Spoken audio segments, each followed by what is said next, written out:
Bonjour et bienvenue dans la suite de votre capsule vidéo Saisis la victoire. Prenez les quelques minutes qui suivent pour vous équiper dans le combat que nous menons. Nous poursuivons sur les stratégies que Dieu veut nous offrir face à la souffrance. Le thème de la capsule d'aujourd'hui est l'intensité de la souffrance. Toute souffrance est relative. Une même souffrance est vécue différemment d'un individu à l'autre. Je posais un jour cette question à une patiente de 93 ans. Que pensez-vous de notre guerre? Je puis vous dire que sa réponse, sans être moqueuse, m'a ramené vers l'humilité. Très croyante, elle m'a dit qu'elle devait chercher de l'eau à la fontaine, puis la faire bouillir pour laver le linge durant la Deuxième Guerre mondiale. Mais elle me disait cela, j'étais reconnaissante d'avoir de l'eau. Les études de personnes qui sont passées par des camps de concentration montrent bien la relativité d'une même souffrance. Cela ne dépend pas d'une prédisposition psychologique, mais bien d'une disposition au sein de la souffrance. Le refus de la douleur induite par la souffrance qui était alors vécue est mis en balance par trois stratégies de faire face selon les études. La recherche du soutien social, la réévaluation positive du problème et le recours aux idéaux. La psychologie nous parle de ces trois stratégies de faire face. Et la Bible nous en parle également à travers trois notions importantes. L'amour, la recherche du soutien social, la foi, la réévaluation positive du problème et l'espérance, le recours aux idéaux.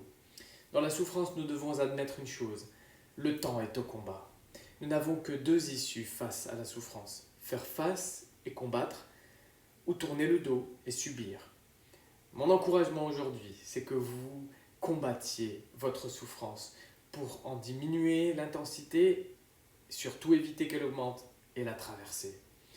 J'ai aussi eu mon lot de souffrances et si Dieu me prête vie, je sais que les souffrances suivantes seront le terrain de mon entraînement pour ma victoire.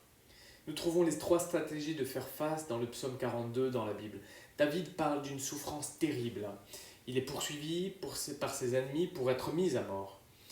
Et voici ce qu'il dit au verset 4. Mes larmes sont ma nourriture jour et nuit, pendant qu'on me dit sans cesse, où est ton Dieu?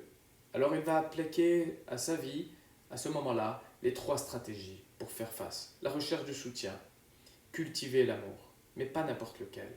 Au verset 7, il dit, mon âme est abattue au-dedans de moi. Aussi, c'est à toi que je pense, à toi que je pense, depuis le pays du Jourdain, depuis l'Hermon, depuis la montagne de Mitséar.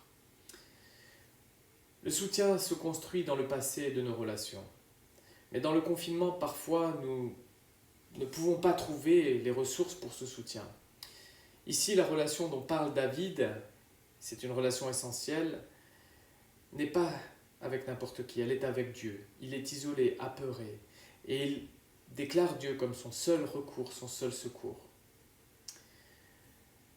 La réévaluation positive du problème, deuxièmement, cultiver la foi. Au verset 9, le jour, l'Éternel m'accordait sa grâce. La nuit, je chantais ses louanges. J'adressais une prière au Dieu de ma vie. La foi nous invite à déclarer qui Dieu est et ce qu'il fait, ce qu'il a fait. La louange et la prière sont la foi mise en action.